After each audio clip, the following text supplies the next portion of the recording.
ابن جریج نے خبر دی، انہوں نے کہا کہ میں نے ابن ابی ملیکہ سے سنا، وہ عبداللہ بن عمر رضی اللہ عنہ کے غلام نافع سے خبر دیتے تھے کہ جو بھی کھجور کا درخت پیوند لگانے کے بعد بیچا جائے اور بیچتے وقت پھلوں کا کوئی ذکر نہ ہوا ہو تو پھل اسی کے ہوں گے جس نے پیوند لگایا ہے۔ غلام اور کھیت کا بھی یہی حال ہے۔ نافع نے ان تینوں چیزوں کا نام لیا تھا۔ صحیح بخاری حدیث نمبر 2203۔ امام مالک نے خبر دی، انہیں نافع نے، انہیں عبداللہ بن عمر رضی اللہ عنہ نے، کہ رسول اللہ صلی اللہ علیہ وسلم نے فرمایا، اگر کسی نے کھجور کے ایسے درخت بیچے ہوں جن کو پیوندی کیا جا چکا تھا تو اس کا پھل بیچنے والے ہی کا رہتا ہے، البتہ اگر خریدنے والے نے شرط لگا دی ہو کہ پھل سمیت سودا ہو رہا ہے تو پھل بھی خریدار کی ملکیت میں آ جائیں گے۔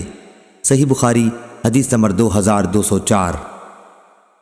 لیث نے بیان کیا، ان سے نافع نے، ان سے عبداللہ بن عمر رضی اللہ عنہ نے بیان کیا کہ نبی کریم صلی اللہ علیہ وسلم نے مزابنہ سے منع فرمایا، یعنی باغ کے پھلوں کو اگر وہ کھجور ہیں تو ٹوٹی ہوئی کھجور کے بدلے ناپ کر بیچا جائے، اور اگر انگور ہیں تو اسے خشک انگور کے بدلے ناپ کر بیچا جائے، اور اگر وہ کھیتی ہے تو ناپ کر غلے کے بدلے بیچا جائے۔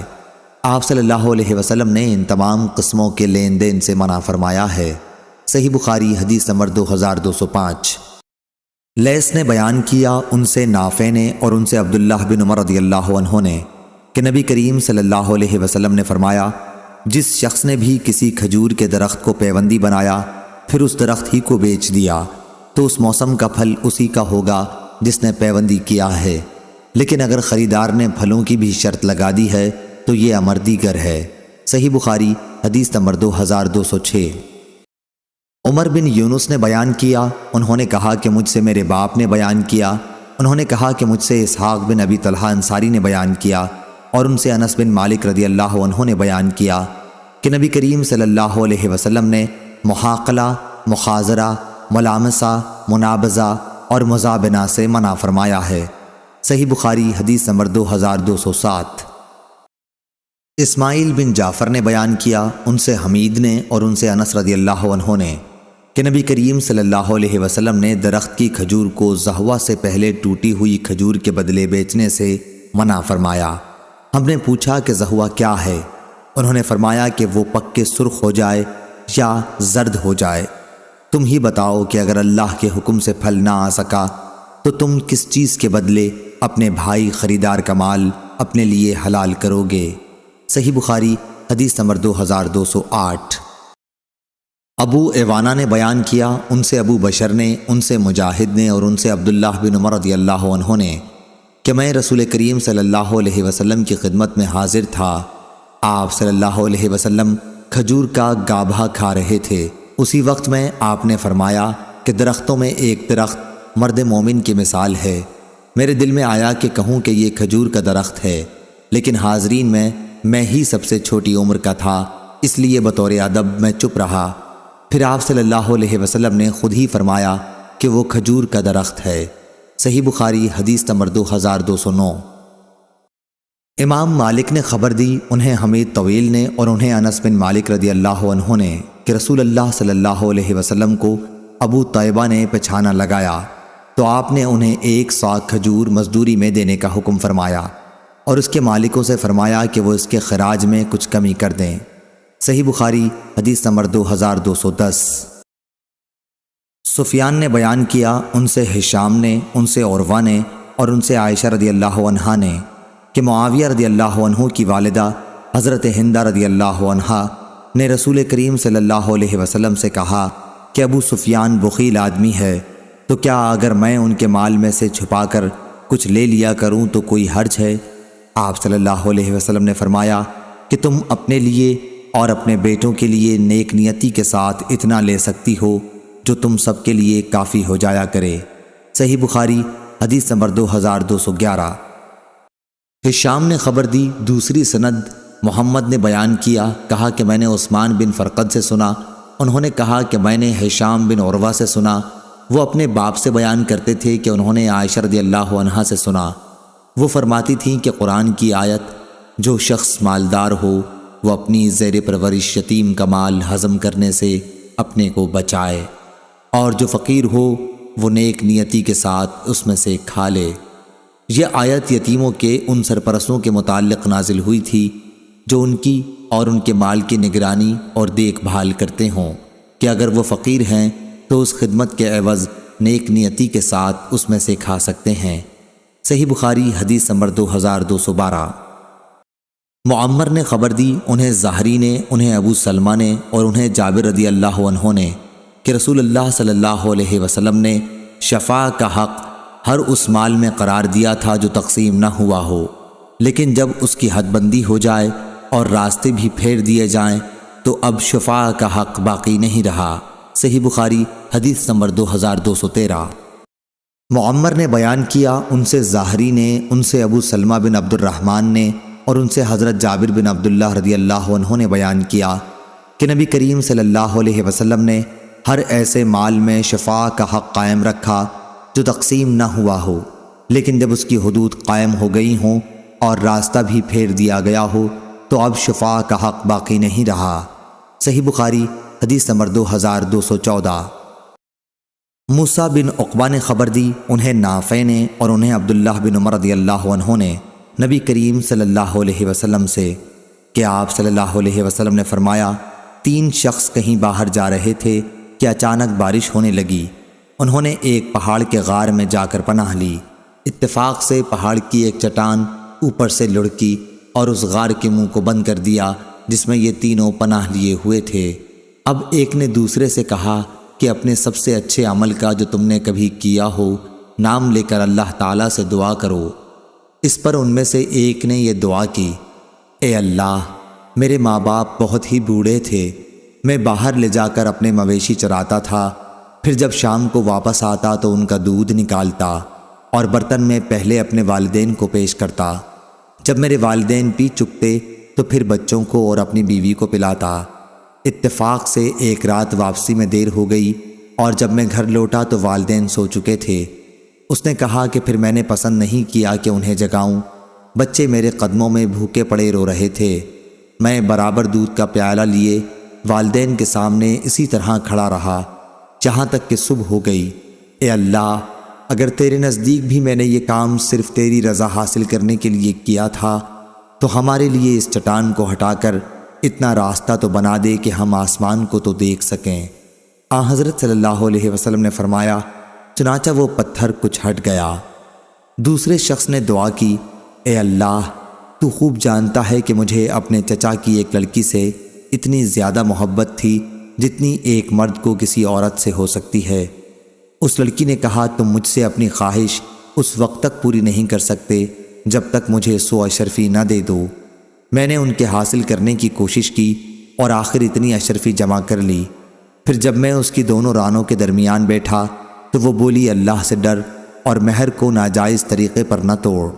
اس پر میں کھڑا ہو گیا اور میں نے اسے چھوڑ دیا۔ اب اگر تیرے نزدیک بھی میں نے یہ عمل تیری ہی رضا کے لیے کیا تھا تو ہمارے لیے نکلنے کا راستہ بنا دے۔ حضرت صلی اللہ علیہ وسلم نے فرمایا، چنانچہ وہ پتھر 2/3 ہٹ گیا۔ تیسرے شخص نے دعا کی، اے اللہ، تو جانتا ہے کہ میں نے ایک مزدور سے 1 فرق جوار پر کام کرایا تھا۔ جب میں نے اس کی مزدوری اسے دے دی تو اس نے لینے سے انکار کر دیا۔ میں نے اس جوار کو لے کر بو دیا، کھیتی جب کٹی تو اس میں اتنی جوار پیدا ہوئی کہ اس میں سے میں نے 1 بیل اور 1 چرواہا خرید لیا۔ کچھ عرصے بعد پھر اس نے آ کر مزدوری مانگی کہ خدا کے بندے، مجھے میرا حق دے دے۔ میں نے کہا کہ اس بیل اور اس کے چرواہے کے پاس جاؤ کہ یہ تمہارے ہی ملک ہیں۔ اس نے کہا کہ مجھ سے مذاق کرتے ہو۔ میں نے کہا، میں مذاق نہیں کرتا، واقعی یہ تمہارے ہی ہیں۔ تو اے اللہ، اگر تیرے نزدیک یہ کام میں نے صرف تیری رضا حاصل کرنے کے لیے کیا تھا تو یہاں ہمارے لیے اس چٹان کو ہٹا کر راستہ بنا دے۔ چنانچہ وہ غار پورا کھل گیا اور وہ تینوں شخص باہر آ گئے۔ صحیح بخاری حدیث نمبر 2215۔ معتمر بن سلیمان نے بیان کیا، ان سے ان کے والد نے، ان سے ابو عثمان نے، ان سے عبد الرحمن بن ابی بکر رضی اللہ عنہ نے بیان کیا کہ ہم رسول اللہ صلی اللہ علیہ وسلم کی خدمت میں موجود تھے کہ ایک مستنڈا لمبے قد والا مشرک بکریاں ہانکتا ہوا آیا۔ آپ نے اس سے فرمایا کہ یہ بیچنے کے لیے ہیں یا عطیہ ہیں؟ یا آپ صلی اللہ علیہ وسلم نے یہ فرمایا کہ یہ بیچنے کے لیے ہیں یا ہبا کرنے کے لیے؟ اس نے کہا کہ نہیں بلکہ بیچنے کے لیے ہیں۔ چنانچہ آپ نے اس سے ایک بکری خرید لی۔ صحیح بخاری حدیث نمبر 2216۔ ابو زناد نے بیان کیا، ان سے اعرج نے اور ان سے ابو ہریرہ رضی اللہ عنہ نے کہ نبی کریم صلی اللہ علیہ وسلم نے فرمایا، ابراہیم علیہ السلام نے سارہ علیہ السلام کے ساتھ نمرود کے ملک سے ہجرت کی تو ایک ایسے شہر میں پہنچے جہاں ایک بادشاہ رہتا تھا، یا یہ فرمایا کہ ایک ظالم بادشاہ رہتا تھا۔ اس سے ابراہیم علیہ السلام کے متعلق کسی نے کہہ دیا کہ وہ ایک نہایت ہی خوبصورت عورت لے کر یہاں آئے ہیں۔ بادشاہ نے آپ سے پوچھوا بھیجا کہ ابراہیم، یہ عورت جو تمہارے ساتھ ہے تمہاری کیا ہوتی ہے؟ انہوں نے فرمایا کہ یہ میری بہن ہے۔ پھر جب ابراہیم علیہ السلام سارہ علیہ السلام کے یہاں آئے تو ان سے کہا کہ میری بات نہ جھٹلانا، میں تمہیں اپنی بہن کے آیا ہوں۔ خدا کی قسم، آج روئے زمین پر میرے اور تمہارے سوا کوئی مومن نہیں ہے۔ چنانچہ آپ نے سارہ علیہ السلام کو بادشاہ کے یہاں بھیجا، یا بادشاہ حضرت سارہ علیہ السلام کے پاس گیا۔ اس وقت حضرت سارہ علیہ السلام وضو کر کے نماز پڑھنے کھڑی ہو گئی تھیں۔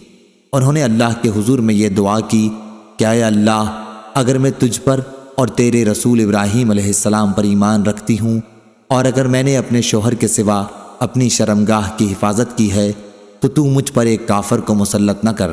اتنے میں وہ بادشاہ تھرایا اور اس کا پاؤں زمین میں دھس گیا۔ اعرج نے کہا کہ ابو سلمہ بن عبد الرحمن نے بیان کیا، ان سے ابو ہریرہ رضی اللہ عنہ نے بیان کیا کہ حضرت سارہ علیہ السلام نے اللہ کے حضور میں دعا کی کہ اے اللہ، اگر یہ مر گیا تو لوگ کہیں گے کہ اسی نے مارا ہے۔ چنانچہ وہ پھر چھوٹ گیا اور حضرت سارہ علیہ السلام کی طرف بڑھا۔ حضرت سارہ علیہ السلام وضو کر کے پھر نماز پڑھنے لگی تھیں اور یہ دعا کرتی جاتی تھیں، اے اللہ، اگر میں تجھ پر اور تیرے رسول پر ایمان رکھتی ہوں اور اپنے شوہر حضرت ابراہیم علیہ السلام کے سوا اور ہر موقع پر میں نے اپنی شرمگاہ کی حفاظت کی ہے تو تو مجھ پر اس کافر کو مسلط نہ کر۔ چنانچہ وہ پھر تھرایا، کانپا اور اس کے پاؤں زمین میں دھس گئے۔ عبد الرحمن نے بیان کیا کہ ابو سلمہ نے بیان کیا ابو ہریرہ رضی اللہ عنہ سے کہ حضرت سارہ علیہ السلام نے پھر وہی دعا کی کہ اے اللہ، اگر یہ مر گیا تو لوگ کہیں گے کہ اسی نے مارا ہے۔ اب دوسری مرتبہ یا تیسری مرتبہ بھی وہ بادشاہ چھوڑ دیا گیا۔ آخر وہ کہنے لگا کہ تم لوگوں نے میرے یہاں ایک شیطان بھیج دیا، اسے ابراہیم علیہ السلام کے پاس لے جاؤ اور انہیں آجر حضرت ہاجرہ بھی دے دو۔ پھر حضرت سارہ علیہ السلام ابراہیم علیہ السلام کے پاس آئیں اور ان سے کہا کہ دیکھتے نہیں اللہ نے کافر کو کس طرح ذلیل کیا اور ساتھ میں ایک لڑکی بھی دلوا دی۔ صحیح بخاری حدیث نمبر 2217۔ لیث نے بیان کیا، ان سے ابن شہاب نے، ان سے عروہ نے، ان سے عائشہ رضی اللہ عنہا نے بیان کیا کہ سعد بن ابی وقاص رضی اللہ عنہ اور عبد بن زماں رضی اللہ عنہ کا ایک بچے کے بارے میں جھگڑا ہوا۔ سعد رضی اللہ عنہ نے کہا کہ یا رسول اللہ صلی اللہ علیہ وسلم، یہ میرے بھائی عتبہ بن ابی وقاص کا بیٹا ہے، اس نے وصیت کی تھی کہ یہ اب اس کا بیٹا ہے، آپ خود میرے بھائی سے اس کی مشابہت دیکھ لیں۔ لیکن عبد بن زماں رضی اللہ عنہ نے کہا کہ یا رسول اللہ صلی اللہ علیہ وسلم، یہ تو میرا بھائی ہے، میرے باپ کے بستر پر پیدا ہوا ہے اور اس کی باندی کے پیٹ کا ہے۔ حضرت صلی اللہ علیہ وسلم نے بچے کی صورت دیکھی تو صاف عتبہ سے ملتی تھی، لیکن آپ نے یہی فرمایا کہ اے عبد، یہ بچہ تیرے ہی ساتھ رہے گا، کیونکہ بچہ فراش کے تابع ہوتا ہے اور زانی کے حصے میں صرف پتھر ہے۔ اور اے سودا بنت زماں رضی اللہ عنہا، اس لڑکے سے تو پردہ کیا کر۔ چنانچہ سودا رضی اللہ عنہا نے پھر اسے کبھی نہیں دیکھا۔ صحیح بخاری حدیث نمبر 2218۔ عبد الرحمن بن عوف رضی اللہ عنہ نے صہیب رضی اللہ عنہ سے کہا، اللہ سے ڈر اور اپنے باپ کے سوا کسی اور کا بیٹا نہ بن۔ صہیب رضی اللہ عنہ نے کہا کہ اگر مجھے اتنی دولت بھی مل جائے تو بھی میں یہ کہنا پسند نہیں کرتا، مگر واقعہ یہ ہے کہ میں تو بچپن ہی میں چرا لیا گیا تھا۔ صحیح بخاری حدیث نمبر 2219۔ حکیم بن حزام رضی اللہ عنہ نے خبر دی کہ انہوں نے پوچھا یا رسول اللہ صلی اللہ علیہ وسلم، ان نیک کاموں کے متعلق آپ کا کیا حکم ہے جنہیں میں جاہلیت کے زمانے میں صلہ رحمی، غلام آزاد کرنے اور صدقہ دینے کے سلسلے میں کیا کرتا تھا، کیا ان اعمال کا بھی مجھے ثواب ملے گا؟ حضرت حکیم بن حزام رضی اللہ عنہ فرماتے ہیں کہ رسول اللہ صلی اللہ علیہ وسلم نے فرمایا، جتنی نیکیاں تم پہلے کر چکے ہو ان سب کے ساتھ اسلام لائے ہو۔ صحیح بخاری حدیث نمبر 2220۔ عبید اللہ بن عبداللہ نے خبر دی اور انہیں عبداللہ بن عباس رضی اللہ عنہ نے خبر دی کہ رسول اللہ صلی اللہ علیہ وسلم کا گزر ایک مردہ بکری پر ہوا۔ آپ نے فرمایا کہ اس کے چمڑے سے تم لوگوں نے کیوں نہیں فائدہ اٹھایا؟ صحابہ رضی اللہ عنہم نے عرض کیا کہ وہ تو مردار ہے۔ آپ نے فرمایا کہ مردار کا صرف کھانا منع ہے۔ صحیح بخاری حدیث نمبر 2221۔ لیث نے بیان کیا، ان سے ابن شہاب نے، ان سے ابن مسیب نے، اور انہوں نے ابو ہریرہ رضی اللہ عنہ کو یہ فرماتے سنا کہ رسول اللہ صلی اللہ علیہ وسلم نے فرمایا، اس ذات کی قسم جس کے ہاتھ میں میری جان ہے، وہ زمانہ آنے والا ہے جب ابن مریم عیسیٰ علیہ السلام تم میں ایک عادل اور منصف حاکم کی حیثیت سے اتریں گے۔ وہ صلیب کو توڑ ڈالیں گے، سوروں کو مار ڈالیں گے اور جزیہ کو ختم کر دیں گے۔ اس وقت مال کی اتنی زیادتی ہوگی کہ کوئی لینے والا نہ رہے گا۔ صحیح بخاری حدیث نمبر 2222۔ طاؤس نے خبر دی، انہوں نے ابن عباس رضی اللہ عنہ سے سنا، آپ فرماتے تھے کہ عمر رضی اللہ عنہ کو معلوم ہوا کہ فلاں شخص نے شراب فروخت کی ہے، تو آپ نے فرمایا کہ اسے اللہ تعالیٰ تباہ و برباد کر دے۔ کیا اسے معلوم نہیں کہ رسول اللہ صلی اللہ علیہ وسلم نے فرمایا تھا، اللہ تعالیٰ یہود کو برباد کرے کہ چربی ان پر حرام کی گئی تھی، لیکن ان لوگوں نے اسے پگھلا کر فروخت کیا۔ صحیح بخاری حدیث نمبر 2223۔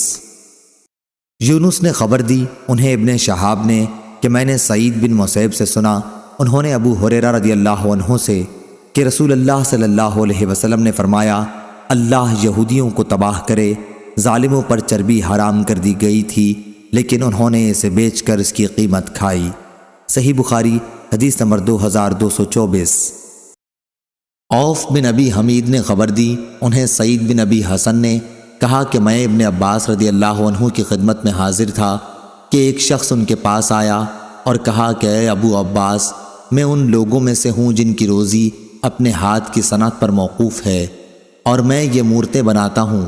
ابن عباس رضی اللہ عنہ نے اس پر فرمایا کہ میں تمہیں صرف وہی بات بتلاؤں گا جو میں نے رسول اللہ صلی اللہ علیہ وسلم سے سنی ہے۔ انہوں نے کہا کہ میں نے آپ صلی اللہ علیہ وسلم کو یہ فرماتے سنا تھا کہ جس نے بھی کوئی مورت بنائی تو اللہ تعالیٰ اسے اس وقت تک عذاب کرتا رہے گا جب تک وہ شخص اپنی مورت میں جان نہ ڈال دے، اور وہ کبھی اس میں جان نہیں ڈال سکتا۔ یہ سن کر اس شخص کا سانس چڑھ گیا اور چہرہ زرد پڑ گیا۔ ابن عباس رضی اللہ عنہ نے فرمایا کہ افسوس، اگر تم مورتیں بنانا ہی چاہتے ہو تو ان درختوں کی اور ہر اس چیز کی جس میں جان نہیں ہے مورتیں بنا سکتے ہو۔ ابو عبداللہ امام بخاری نے کہا کہ سعید بن ابی عروبہ نے نضر بن انس سے صرف یہی ایک حدیث سنی ہے۔ صحیح بخاری حدیث نمبر 2225۔ اعمش نے بیان کیا، ان سے ابو زحا نے، ان سے مسروق نے، ان سے عائشہ رضی اللہ عنہا نے بیان کیا کہ جب سورہ بقرہ کی تمام آیتیں نازل ہو چکیں تو نبی کریم صلی اللہ علیہ وسلم باہر تشریف لائے اور فرمایا کہ شراب کی سوداگری حرام قرار دی گئی ہے۔ صحیح بخاری حدیث نمبر 2226۔ یحییٰ بن سلیم نے بیان کیا، ان سے اسماعیل بن امیہ نے، ان سے سعید بن ابی سعید نے، اور ان سے ابو ہریرہ رضی اللہ عنہ نے کہ رسول اللہ صلی اللہ علیہ وسلم نے فرمایا، اللہ تعالیٰ کا ارشاد ہے کہ 3 طرح کے لوگ ایسے ہوں گے جن کا قیامت کے دن میں مدعی بنوں گا۔ ایک وہ شخص جس نے میرے نام پر عہد کیا اور وہ توڑ دیا، وہ شخص جس نے کسی آزاد انسان کو بیچ کر اس کی قیمت کھائی، اور وہ شخص جس نے کوئی مزدور اجرت پر رکھا، اس سے پوری طرح کام لیا لیکن اس کی مزدوری نہیں دی۔ صحیح بخاری حدیث نمبر 2227۔ حماد بن زید نے بیان کیا، ان سے ثابت نے، ان سے انس رضی اللہ عنہ نے بیان کیا کہ قیدیوں میں حضرت صفیہ رضی اللہ عنہا بھی تھیں۔ پہلے تو وہ وحیہ کلبی رضی اللہ عنہ کو ملی، پھر نبی کریم صلی اللہ علیہ وسلم کے نکاح میں آئیں۔ صحیح بخاری حدیث نمبر 2228۔ ابن محیریز نے خبر دی اور انہیں ابو سعید خدری رضی اللہ عنہ نے خبر دی کہ وہ نبی کریم صلی اللہ علیہ وسلم کی خدمت میں حاضر تھے۔ ایک انصاری صحابی نے نبی کریم صلی اللہ علیہ وسلم سے پوچھا کہ یا رسول اللہ، لڑائی میں ہم لونڈیوں کے پاس جمع کے لیے جاتے ہیں، ہمارا ارادہ انہیں بیچنے کا بھی ہوتا ہے، تو آپ عزل کر لینے کے متعلق کیا فرماتے ہیں؟ اس پر آپ صلی اللہ علیہ وسلم نے فرمایا، اچھا تم لوگ ایسا کرتے ہو، اگر تم ایسا نہ کرو پھر بھی کوئی حرج نہیں، اس لیے کہ جس روح کی بھی پیدائش اللہ تعالیٰ نے قسمت میں لکھ دی ہے وہ پیدا ہو کر ہی رہے گی۔ صحیح بخاری حدیث نمبر 2229۔ اسماعیل نے بیان کیا، ان سے سلمہ بن کہیل نے، ان سے عطا نے اور ان سے جابر رضی اللہ عنہ نے بیان کیا، نبی کریم صلی اللہ علیہ وسلم نے مدبر غلام بیچا تھا۔ صحیح بخاری حدیث نمبر 2230۔ سفیان نے بیان کیا، ان سے عمروں نے، انہوں نے جابر بن عبداللہ رضی اللہ عنہ کو یہ کہتے سنا تھا کہ مدبر غلام کو رسول اللہ صلی اللہ علیہ وسلم نے بیچا تھا۔ صحیح بخاری حدیث نمبر 2231۔ لیث نے خبر دی، انہیں سعید نے، انہیں ان کے والد نے اور ان سے ابو ہریرہ رضی اللہ عنہ نے بیان کیا کہ رسول اللہ صلی اللہ علیہ وسلم سے میں نے خود سنا ہے کہ جب کوئی باندی زنا کرائے اور وہ ثابت ہو جائے تو اس پر حد زنا جاری کی جائے، البتہ اسے لعنت ملامت نہ کی جائے، پھر اگر وہ زنا کرائے تو اس مرتبہ بھی حد جاری کی جائے لیکن کسی قسم کی لعنت ملامت نہ کی جائے، تیسری مرتبہ بھی اگر زنا کرے اور زنا ثابت ہو جائے تو اسے بیچ ڈالے، خواہ بال کی ایک رسی کے بدلے ہی کیوں نہ ہو۔ صحیح بخاری حدیث نمبر 2234۔ یعقوب بن عبد الرحمن نے بیان کیا، ان سے عمرو بن ابی عمرو نے اور ان سے انس بن مالک رضی اللہ عنہ نے بیان کیا کہ جب نبی کریم صلی اللہ علیہ وسلم خیبر تشریف لائے اور اللہ تعالیٰ نے قلعہ فتح کرا دیا تو آپ صلی اللہ علیہ وسلم کے سامنے صفیہ بنت حیی بن اخطب رضی اللہ عنہ کے حسن کی تعریف کی گئی۔ ان کا شوہر قتل ہو گیا تھا، وہ خود ابھی دلہن تھیں، پس رسول اللہ صلی اللہ علیہ وسلم نے انہیں اپنے لیے پسند کر لیا۔ پھر روانگی ہوئی، جب آپ صلی اللہ علیہ وسلم صدا روحا پہنچے تو پڑاؤ ہوا اور آپ صلی اللہ علیہ وسلم نے وہیں ان کے ساتھ خلوت کی، پھر ایک چھوٹے دسترخوان پر حیض تیار کر کے رکھوایا اور رسول اللہ صلی اللہ علیہ وسلم نے صحابہ رضی اللہ عنہم سے فرمایا کہ اپنے قریب کے لوگوں کو ولیمہ کی خبر کر دو۔ صفیہ رضی اللہ عنہا کے ساتھ نکاح کا یہی ولیمہ رسول اللہ صلی اللہ علیہ وسلم نے کیا تھا۔ پھر جب ہم مدینے کی طرف چلے تو میں نے دیکھا کہ رسول اللہ صلی اللہ علیہ وسلم نے عباس سے صفیہ رضی اللہ عنہا کے لیے پردہ کرایا اور اپنے اونٹ کو پاس بٹھا کر اپنا ٹخنا بچھا دیا۔ صفیہ رضی اللہ عنہا اپنا پاؤں آپ صلی اللہ علیہ وسلم کے ٹخنے پر رکھ کر سوار ہو گئیں۔ صحیح بخاری حدیث نمبر 2235۔ عطا بن ابی رباح نے بیان کیا اور ان سے جابر بن عبداللہ رضی اللہ عنہ نے کہ انہوں نے رسول اللہ صلی اللہ علیہ وسلم سے سنا، فتح مکہ کے سال آپ صلی اللہ علیہ وسلم نے فرمایا، آپ کا قیام ابھی مکہ ہی میں تھا کہ اللہ اور اس کے رسول نے شراب، مردار، سور اور بتوں کا بیچنا حرام قرار دے دیا ہے۔ اس پر پوچھا گیا کہ یا رسول اللہ صلی اللہ علیہ وسلم، مردار کی چربی کے متعلق کیا حکم ہے؟ اسے ہم کشتیوں پر ملتے ہیں، کھالوں پر اس سے تیل کا کام لیتے ہیں اور لوگ اس سے اپنے چراغ بھی جلاتے ہیں۔ آپ صلی اللہ علیہ وسلم نے فرمایا کہ نہیں، وہ حرام ہے۔ اسی موقع پر آپ نے فرمایا کہ اللہ یہودیوں کو برباد کرے۔ اللہ تعالیٰ نے جب چربی ان پر حرام کی تو ان لوگوں نے پگھلا کر اسے بیچا اور اس کی قیمت کھائی۔ صحیح بخاری حدیث نمبر 2236۔ امام مالک نے خبر دی، انہیں ابن شہاب نے، انہیں ابی بکر بن عبد الرحمن نے اور انہیں ابو مسعود انصاری رضی اللہ عنہ نے کہ رسول اللہ صلی اللہ علیہ وسلم نے کتے کی قیمت زانیہ کی اجرت اور کاہن کی اجرت سے منع فرمایا تھا۔ صحیح بخاری حدیث نمبر 2237۔ عون بن ابی جحیفہ نے خبر دی، کہا کہ میں نے اپنے والد کو دیکھا کہ ایک پچنا لگانے والے غلام کو خرید رہے ہیں اور ان کے پچنا لگانے کے آلات توڑنے کا حکم دیا۔